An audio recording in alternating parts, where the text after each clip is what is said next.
नमस्कार दोस्तों। मेरा नाम धनुष राजपूत है और केस स्टडी विद मी में आपका स्वागत है। 18 साल बाद आज एक बार फिर तंदूर धधक उठा।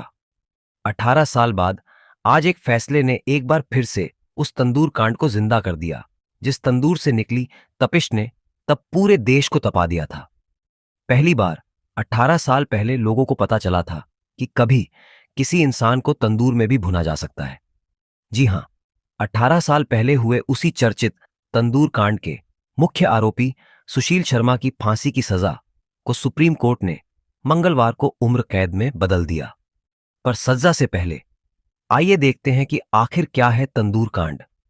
2 जुलाई 1995 गोल मार्केट, नई दिल्ली, सरकारी फ्लैट नंबर 8/2 रात के 8:30 बजे अचानक इस सरकारी क्वार्टर के फ्लैट नंबर 8/2 से गोलियां चलने की आवाज आती है। पड़ोसियों को लगा कि शायद किसी ने पटाखे छोड़े हैं, लिहाजा कुछ देर बाद हर तरफ खामोशी छा जाती है। थोड़ा वक्त बीतता है। इसके बाद अचानक फ्लैट का दरवाजा खुलता है। एक साया पॉलीथीन में रखी कोई वजनी चीज घसीटता हुआ फ्लैट से बाहर निकलता है। बाहर एक कार खड़ी थी। साया पॉलीथीन को उठाकर कार की डिक्की में रखता है और फिर डिक्की बंद कर ड्राइविंग सीट पर बैठते ही कार को तेजी से भगा ले जाता है। रात करीब 9:30 बजे आईटीओ पुल अंधेरा गहराता जा रहा था और सड़क पर धीरे धीरे ट्रैफिक की भीड़ भी कम होती जा रही थी। कार चलाने वाला आईटीओ पुल पर पहुंचने के बाद तेजी से इधर उधर देखता है। उसे शायद किसी खास मौके की तलाश थी, पर मौका शायद मिल नहीं रहा था। लिहाजा पुल के कुछ चक्कर काटने के बाद वो पुल के बीचों बीच किनारे अपनी कार रोक देता है। कार का इंजन बंद करता है और नीचे उतरता है। दरअसल उसका इरादा कार की डिक्की में रखी पॉलीथिन को पुल के नीचे यमुना में फेंकने का था, लेकिन पुल पर अब भी ट्रैफिक था। लोग लगातार आ जा रहे थे, लिहाजा उसे मौका नहीं मिलता कि वो पॉलीथिन को यमुना में फेंक सके। उसे डर था कि कहीं किसी ने उसे पॉलीथिन फेंकते देख लिया तो उसकी पोल खोल जाएगी। लिहाजा डर के मारे वो वापस कार में बैठता है और कुछ सोचने लगता है। तभी अचानक उसके दिमाग में बिजली की तरह एक और तरकीब कौंधती है। वो फौरन कार का रुख मोड़ देता है। अब कार वापस कनॉट प्लेस की तरफ भागती है। कनॉट प्लेस पहुंचते ही इस बार कार अशोक यात्री निवास के अंदर बगिया रेस्तरां के पास जाकर रुकती है। रात करीब 10:30 बजे बगिया रेस्तरां, अशोका यात्री निवास, कनॉट प्लेस रेस्तरां में उस वक्त भी कुछ लोग बैठे खाना खा रहे थे। कार रेस्तरां में पार्क करने के बाद कार से वही शख्स उतरता है और रेस्तरां के मैनेजर केशव के पास पहुंचता है। दरअसल कार चलाने वाला कोई और नहीं बल्कि दिल्ली यूथ कांग्रेस का प्रेसिडेंट सुशील शर्मा था और यह रेस्तरां तब सुशील शर्मा का ही था। कार से उतरने के बाद घबराया सुशील शर्मा केशव से फौरन रेस्तरां बंद करने को कहता है। इसके बाद ग्राहकों के वहां से निकलते ही रेस्तरां की बत्ती भी बुझा दी जाती है, पर रेस्तरां का तंदूर अब भी जल रहा था। कनॉट प्लेस के इस इलाके में तंदूर का धधकना या तंदूर का जलना रोजमर्रा की बात थी। लोग देर रात यहां खाना खाने आते थे, मगर उस रात तंदूर में जो होने जा रहा था वैसा शायद ही उससे पहले दुनिया के किसी तंदूर में हुआ था। तंदूर जली पर ऐसी जली कि हरेक को जला गई। रात करीब 11:30 बजे बगिया रेस्तरां, अशोका यात्री निवास, नई दिल्ली, सुशील शर्मा के कहने पर रेस्तरां पूरी तरह खाली हो चुका था। सुशील शर्मा ने केशव से कहकर रेस्तरां के बाकी कर्मचारियों को भी वहां से भेज दिया। अब अंदर सिर्फ रेस्तरां का मैनेजर केशव और सुशील शर्मा थे। इसके बाद सुशील कार की डिक्की से पॉलीथिन बाहर निकालता है। पॉलीथिन में एक लाश थी, एक महिला की लाश। सुशील लाश के बारे में केशव को झूठी सच्ची कहानी सुनाता है, पर यह नहीं बताता कि लाश किसकी है। इसके बाद केशव के साथ मिलकर वो रेस्तरां के चाकू से लाश के टुकड़े करता है। फिर हर टुकड़े को उसी रेस्तरां के जलते तंदूर में डालता जाता है। दरअसल तंदूर की गहराई और तंदूर का मुंह दोनों छोटा था।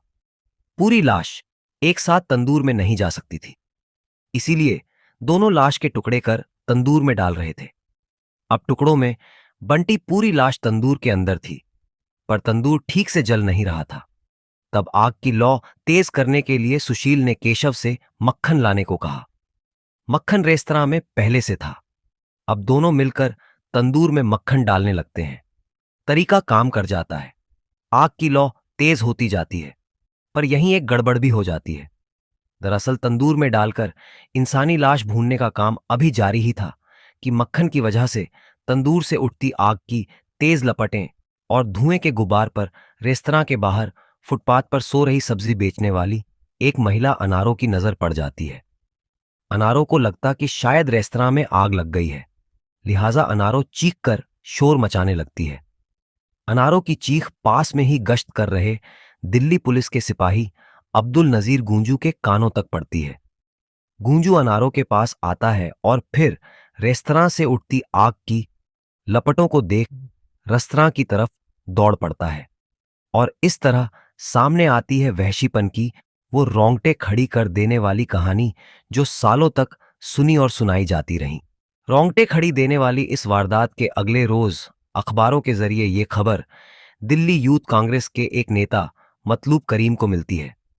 तब मतलूब करीम सामने आकर पहली बार ये खुलासा करता है कि तंदूर में जिस महिला को भूना गया उसका नाम नैना साहनी है, सुशील शर्मा की बीवी नैना साहनी। वो मतलूब करीम ही था जिसने पहली बार शक जताया कि नैना साहनी का कत्ल किसी और ने नहीं बल्कि खुद उसके पति सुशील शर्मा ने किया है। हादसे के बाद से ही सुशील शर्मा भी गायब हो चुका था, लिहाजा पुलिस का शक यकीन में बदलने लगा। पर सवाल यह था कि आखिर सुशील शर्मा ने अपनी ही बीवी का कत्ल क्यों किया, और कत्ल किया तो क्या, इस वहशीपन तरीके से उसकी लाश को मक्खन डाल डालकर तंदूर में क्यों जलाया। जाहिर है इसका जवाब सुशील शर्मा के ही पास था, पर वो तब तक दिल्ली छोड़ चुका था। जिस नैना से उसने लव मैरिज की थी वो उसी नैना के टुकड़े कर तंदूर में झोंक चुका था। यूथ कांग्रेस के नेता से तंदूर कांड का मुजरिम बनने की सुशील शर्मा की कहानी जितनी भयानक है उतनी ही चौंकाने वाली। जिस तंदूर कांड ने एक जमाने में पूरे हिंदुस्तान को चौंका दिया था, आखिरकार उसी तंदूर कांड का मुजरिम फांसी के फंदे तक पहुंचकर भी फांसी से दूर रह गया। मंगलवार को सुप्रीम कोर्ट ने सुशील शर्मा की सजा फांसी से बदलकर उम्र कैद में तब्दील कर दी। आखिर क्या रही इस फैसले के पीछे की वजह?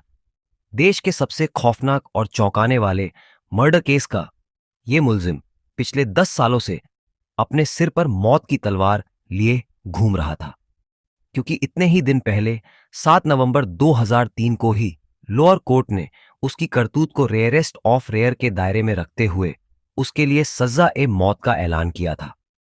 लेकिन अब 10 साल बाद वक्त का पहिया ऐसा घूमा कि उसके सिर पर लटक रही मौत की तलवार अचानक से हट गई और देश की सबसे बड़ी अदालत ने तंदूर कांड के इस गुनहगार सुशील शर्मा की फांसी की सजा को बदलकर उसे उम्र कैद की सजा में तब्दील कर दिया। दरअसल 18 साल से जेल में बंद सुशील शर्मा ने अपनी फांसी की सजा को चुनौती देते हुए सुप्रीम कोर्ट में अर्जी दाखिल की थी, जिस पर सुप्रीम कोर्ट ने कहा कि नैना साहनी हत्याकांड का गुनहगार सुशील शर्मा कोई पेशेवर मुजरिम नहीं है और ना ही उसका कोई पुराना आपराधिक रिकॉर्ड है। 18 साल से कैद सुशील शर्मा का चरित्र जेल में भी ठीक रहा है, इसलिए उसकी फांसी की सजा को उम्र कैद में बदला जाता है। लेकिन कुछ नियम और शर्तों के साथ वो अपनी आखिरी सांस तक जेल में ही रहेगा। तो साफ है कि नैना को वह सिर्फ जेलसी और शक की वजह से मारा गया था। हाईकोर्ट ने इस केस को रे rarest of the rare case का रोस्ट डे के स्थिर को डेथ सेंटेंस की पेनल्टी दी थी, जो कि बैट लेटर सुप्रीम कोर्ट ने दी थी। 22 दिसंबर 2018 को डेथ पेनल्टी को आजीवन कारावास में बदल दिया गया था। का काम यह साबित करने के लिए किया गया था कि वह अब पूरे का पूरा भुगतान कर चुका है। और आयरन इस मामले में यह है कि स्थिर अब एक स्तर काउंसलर उन लोगों के लिए काम करता है। यह अब बताता है कि उनकी डिग्री को वह कैसे सलामत रखता है, एक दूसरे से वो कैसे प्यार करने के लिए शादी में क्या क्या प्रॉपर होना चाहिए। वो ये बात समझाती है लोगों को। इस मामले के बाद लोगों ने 1 साल तक दिल्ली में तंदूर में खाना बनाना छोड़ दिया था। ये कोई मजाक नहीं है, ये सच है, क्योंकि जब भी लोग तंदूर का नाम सुनाते थे वहां पे तो उन्हें नैना की याद आती थी। और डे फेल्ट डिस्कस्टेशन और नैना का हो गया था आई फील लाइक कि 1 सेकंड का वो रेज का पल होता है ना, 1 सेकंड का वो रेज आदमी की लाइफ की वैल्यू इतनी कम कर देती है कि पीपल जस्ट उनका लास्ट रिजॉर्ट यही होता है, to kill the other person. But anyways, इसी के साथ तंदूर केस का केस खत्म हो गया है। If you like to watch true crime documentary video, then subscribe to me. Thank you for watching.